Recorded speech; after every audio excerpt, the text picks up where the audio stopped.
Gracias, Abraham. Bueno, vamos a ello. Vamos a ver, se trata de hablar del territorio. Voy a intentar centrarme, sobre todo gracias a que efectivamente a lo largo de las jornadas ha habido muchos temas ya muy bien tocados y que efectivamente la reiteración es yo creo que inconveniente, ¿no? Doy por supuesto mi adhesión a gran parte de las cuestiones que ya se han planteado. Lo que nos interesa en esta ponencia, en lo que me ha pedido ECUO a través de Esteban, y Esteban como, en este caso, como inspirador y organizador, al cual agradezco todo el empeño y lucidez que tiene aplicada a estos temas, ¿no? Es cómo cómo le hemos ido dando respuesta al problema que supone trabajar sobre el territorio, la actividad de las personas, en un contexto en el cual haya que garantizar el principio del informe Brundtland, que para mí sigue siendo válido, aunque no desarrollo sostenible como concepto. El asunto es cómo nos las ingeniamos para garantizar el bienestar y las aspiraciones de la comunidad actual, reservando el derecho que las siguientes generaciones tienen a disfrutar de las mismas aspiraciones. Eso implica conservar lo que un territorio tiene. Y para hablar de lo que un territorio tiene, nos interesa hacerlo de esta manera, organizándolo en 5 dimensiones de capital territorial: natural, construido, humano, social e imagen. No me voy a detener en explicar todo esto porque tendría un desarrollo mucho más amplio. Pero en definitiva lo que nos interesa es pasar del modelo actual, que es un modelo de ciclo abierto, donde los inputs entran, se utilizan, se consumen y son normalmente deteriorados o perdidos, a planteamientos, tanto en agricultura como en otras actividades, donde estés garantizando la retroalimentación, la capacidad de renovar la capacidad de ese territorio de producir aquello que se le pide. No es solamente una cuestión de bienes físicos, como está planteada ahí. En nuestra experiencia, la dimensión de capital territorial que está explicando mejor en las situaciones de bajo nivel de desarrollo la situación insatisfactoria suele ser el capital social. En el proceso de cambio de España, muy acelerado, de la sociedad agraria tradicional a la actual, urbano, industrial y de servicios, el principal daño causado de ese ritmo acelerado, desde mi punto de vista, ha sido el deterioro del capital social. Hay muy poca capacidad de autoorganizarse, hay muy bajo nivel de confianza, de cumplimiento de normas o de generación de redes.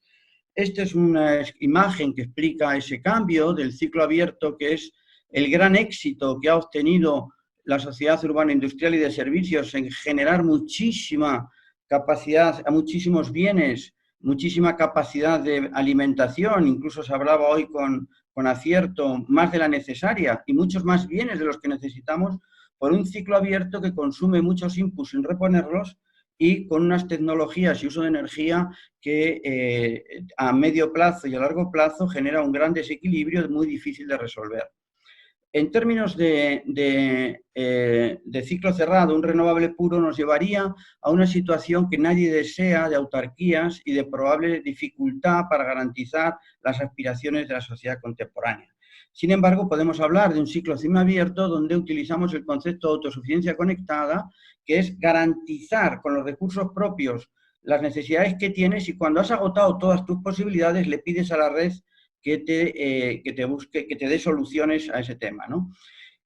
Creemos que en una visión de carácter mecánica, que es la que prevalece en el territorio, en la ciudad, no hay solución. Estamos mucho más situados en una visión orgánica de sistemas vivos, con esta analogía tomada de Maturana Varela y de Niklas Luhmann sobre la estructura de los sistemas vivos, con una base metabólica, un intermedio funcional donde están los temas de sistemas de transporte e información, y un sistema identitario y relacional que sería asimilable a lo que en los organismos vivos llamamos el inmunológico. Esto es otro tema para hablarlo también detenidamente, pero inspira los principios con los que estamos trabajando. Nos estamos planteando en donde trabajamos que es necesario reacoplar la ciudad y el territorio, plantear una nueva forma de metabolismo en agua, energía, residuos, alimentación, Establecer mecanismos de homeostasis es la intervención en planificación no es crear nuevas normas o cambiar los componentes de sitio, es ayudar a que los procesos generen homeostasis, autorregulación. Y eso es una nueva forma de aproximar y de regulación que es muy complicada y de la cual realmente sabemos poquito. Vamos aprendiendo con todos los fallos que cometemos, que son muchísimos. Y otro concepto que está tomado también de la ecología, que es la simbiosis, cómo necesitamos acoplarnos con elementos externos ajenos a nuestro territorio, con los cuales establecemos relaciones de intercambio apropiadas. En una gran parte, esta visión retroalimentada puede conectar con la visión de la panarquía que plantean Holling y Lance Gunderson, que es una visión que recomiendo y que a nosotros nos inspira, aunque no es territorialista, es más bien de carácter funcional. Voy a hablar muy rápido de un trabajo que hemos terminado en julio en Euskadi para plantear cómo la zona de Álava Central, analizarla como biorregión. Lo primero que plantearé es un análisis tomado de la Universidad de Leeds, en el cual analizan 7 indicadores de carácter biofísico, que son los básicos para los equilibrios biosféricos, y 11 indicadores socioeconómicos. Tomados a nivel de país, como ellos trabajan, se ve que efectivamente hay una correlación que sigue esta línea, de tal manera que en esta parte baja son países que superan, desbordan muy pocos indicadores biosféricos, pero que están en unos niveles socioeconómicos muy bajos, excepto Vietnam, que tiene un patrón de conducta singular. A partir de aquí vemos cómo se va subiendo el nivel socioeconómico, pero se desbordan casi todos los límites biosféricos. En el caso de España, su nivel socioeconómico no es tan alto como otros países, pero desbordamos los 7 indicadores biosféricos de referencia. Y ahí arriba está Álava Central, porque Álava Central tiene unos niveles de renta y socioeconómicos superiores a los de España y está en un nivel de desbordamiento biosférico que expresa este gráfico. Si todo lo verde que está fuera del círculo verde oscuro son indicadores biosféricos que desbordan el límite del planeta. Como se ve en el caso de Álava Central, tenemos un desbordamiento en las emisiones de CO2 muy grande, pero también de fósforo, nitrógeno, además de los de huella ecológica y huella de materiales. En agua es el único indicador biosférico que Álava Central se comporta de manera adecuada. Para analizar estas cosas, nosotros entendemos que los territorios tienen 3 funciones básicas. La primera es deben de proveer de residencia y bienestar a su población. Y bienestar son servicios públicos, pero también servicios privados, capacidad de relación, etc. La segunda debe dar soporte a los medios de vida de la comunidad. Las comunidades tienen que tener unos medios de vida. Hay muchísimas comunidades con las que nosotros trabajamos que casi todos los ingresos dependen de transferencias del Estado. No es una situación sana desde nuestro punto de vista. Creemos que las comunidades deben de tender hacia lo que se llama emancipación, hacia lo que Boaventura dos Santos Sousa llama la emancipación. Las comunidades deben de tender a su emancipación. No quiere decir que no haya posibilidades de hacer transferencia de renta a las comunidades más desfavorecidas, pero siempre que haya un territorio que es capaz de dar soporte de vida a la comunidad, es preferible desde mi punto de vista. Pero hay una tercera función, que es la salud ecológica del territorio. No trabajamos con impacto ambiental de las anteriores. Consideramos que es una función básica de las comunidades, tan importante como el bienestar y los medios de vida, garantizar la salud ecológica del territorio. Esto es Álava Central, ahí está Vitoria-Gasteiz, son 280.000 personas las que viven ahí, tienen unos de los niveles de vida más altos de España y de Europa, están rodeados de un círculo verde que se llama el Anillo Verde, por el cual han recibido todos los premios mundiales habidos y por haber de Green Capital, tienen un extraordinario cuidado del territorio, hay unos montes muy bien cuidados, pero todo esto se consigue con una situación en la cual la mayor producción de ese territorio, ¿saben ustedes cuál es? ¿Sabéis cuál es? No es ni los vehículos que construyen, ni las piezas de aviones, ni las patatas. La mayor producción en peso es CO2. Todos los años emiten a la atmósfera 3.200.000 toneladas de CO2, que como no se ven, es Green Capital, porque no se ve. porque está rodeada de clorofila. Es una calidad clorofílica, pero están emitiendo a la atmósfera una cantidad absolutamente insoportable de CO2. ¿Y cuál es la razón de por qué hay esos indicadores tan negativos de fósforo y de nitrógeno? Porque toda la agricultura que se practica en el entorno es de altísimo rendimiento. Es el más alto rendimiento que hay en España. Las patatas y la producción de la llanada alavesa consiguen los mayores rendimientos con aplicaciones muy intensivas de nutrientes fitosanitarios, aplicaciones energéticas y de agua. Pero todo es verde, es clorofílico. Luego tenemos una realidad que nos confunde. Esta es la estructura funcional, este es Vitoria, que tiene 250.000 habitantes y todos los 300 pequeños núcleos que hay dependen de todo para Vitoria, lo cual quiere decir que diariamente las personas cogen los vehículos y van a Vitoria a trabajar, a proveerse de servicios, a los colegios, a hacer judo, a comprar en Mercadona. Eso es un consumo de energía en movilidad extraordinario. Este es el esquema del balance energético de Álava, que es muy verde, pero que tiene una dependencia de fósil brutal, como se ve en este esquema. Y por tanto, eso acaba generando los indicadores de CO2 que hemos visto, ¿no? Esto es un ejercicio que estamos haciendo donde trabajamos con la Universidad Politécnica de Cataluña, un equipo dirigido por Albert Cuchí, con el cual podemos estimar cuánto podríamos reducir el consumo energético en los edificios residenciales. En el caso de Álava Central, aplicando determinadas medidas, podríamos llegar a reducir hasta un 75% el consumo energético vinculado a las edificaciones residenciales. Luego, si sumamos consumos energéticos de movilidad, más esto, más los industriales, podríamos relativamente reacoplar todo ese sistema. En términos de agua, esto es un territorio que genera muchísima agua. Las precipitaciones son impresionantes. De hecho, siendo cuenca seca la cuenca del Ebro, del río Zadorra, que es de la cuenca del Ebro, se transfieren todos los años 200 hectómetros cúbicos a una cuenca húmeda, que es la de Gran Bilbao. O sea, Bilbao bebe del Ebro, que nadie lo dice. Hay 200 hectómetros cúbicos que se transfieren de la cuenca del Ebro a la cuenca atlántica de Bilbao. Y además se utiliza el agua de manera profusa, de tal manera que finalmente al Ebro llegan 500 hectómetros cúbicos. En el camino quedan 700 y pico hectómetros cúbicos. Esto requiere una revisión profunda y requiere un cambio de todo y requiere un pensamiento distinto sobre el agua.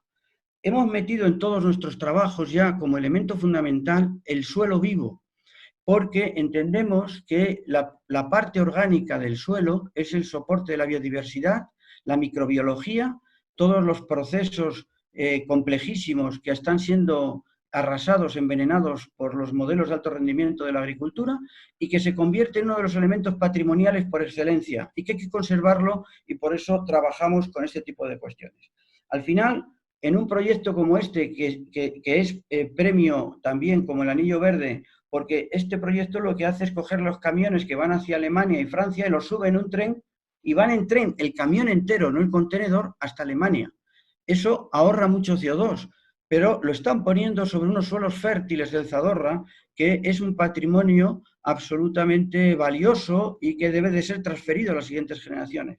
Resolver ese tipo de cosas es una ecuación muy difícil, pero que nadie piense que el suelo agrario está ahí, en la periferia de las ciudades, a la espera de ser urbanizado o ocupado por infraestructuras, porque normalmente son suelos muy fértiles en el entorno de los ríos. Sí quisiera hacer una referencia rápida a Andalucía para entender primero qué pasa con Andalucía en términos globales. Este esquema, este anillo, explica muy bien nuestra vida diaria. Por ese anillo que une Panamá, Gibraltar, Suez, el estrecho este de Djibouti y ya está, llegué al tiempo. Y Malaca pasa casi todo lo que tenemos en nuestras casas. Por ahí viene la mayor parte de los bienes que consumimos en Andalucía. Luego, cuando nos pongamos a hablar de autosuficiencia, tenemos que entender que nuestros aprovisionamientos de bienes vienen de Asia, de África y de América y que se organizan en estos grandes ejes que vemos ahí. Esto es la inmensa mayoría de nuestro bienestar diario. Estos son los ordenadores que estamos utilizando, estos son los teléfonos, estos son lo que comemos, estos son los muebles, todo viene por ahí. Y por tanto, cuando nos planteemos cosas como en el caso de Sevilla, la autosuficiencia conectada, tenemos que empezar a entender que tenemos que guardar el agua, que tenemos que reacoplar el territorio, que nos tenemos que plantear unas luchas contra el despoblamiento que partan de esa realidad y que el propósito que nos estamos planteando es de una dimensión brutal, extraordinaria, lo cual no quiere decir que sea renunciable. Es que en algún momento cuando se formula, es muy grato, produce un chute de serotonina, pero cuidado, que el problema es gravísimo, es durísimo, porque nuestra condición actual de dependencia es tremenda. Y quiero, por supuesto, no dejar de citar que en estos grandes problemas necesitamos plantear como prioridad absoluta la integración y la eliminación de todas las zonas de exclusión social que tenemos en nuestros entornos de las ciudades andaluzas, que no solamente es una cuestión de hacer una vida relativamente satisfactoria en medios rurales que puedan llegar a ser autosuficientes. Es como nos planteamos la vida en el Saladillo, la Piñera de Algeciras, en la línea de la Concepción, o en La Chanca, o en Palma Palmilla, etcétera, ¿no? Son situaciones que hablar de autosuficiencia nos pone frente a un reto de una dimensión descomunal. Nada más, aquí es el tema, hablo de los inmigrantes, que es un tema fundamental, y un asunto que entiendo que no podemos dejar de tocar, que es que efectivamente con la pandemia ha cambiado las cosas. El mundo telemático ha entrado y nos va a resolver muchos problemas relacionados con el metabolismo. Nos estamos planteando una organización del territorio en el cual una parte importante, como estamos haciendo hoy, de nuestras actividades va a ser sustituido por relaciones telemáticas. Por ejemplo, la consulta al médico desde el campo. Ya no tengo que ir en la serranía de Ronda desde el Genal con un coche para ir a ver al médico a Ronda. Si ponemos altas capacidades de infraestructura de banda ancha en el Valle del Genal, si dotamos a las viviendas de ordenadores y si hacemos alfabetización digital de todos los mayores y de toda la población, podemos evitar esos desplazamientos. De tal manera que nuestro cuerpo solo viaje al centro de salud cuando deba de ser intervenido. Y un porcentaje elevadísimo de los actos médicos son intercambios de información que se pueden resolver mediante ese tipo de cosas. Y por eso emplazo a ECUO y a todos los demás a que le saquemos el máximo partido al programa europeo de Next Generation, porque se está movilizando y se va a movilizar una cantidad de dinero muy importante y debemos de aprovechar la oportunidad que se presenta para orientar los proyectos que tienen que ver con metabolismo territorial y con sociedad digital en la línea de la que se está hablando aquí. Nada más. Muchas gracias y perdón por el minuto que me pasa.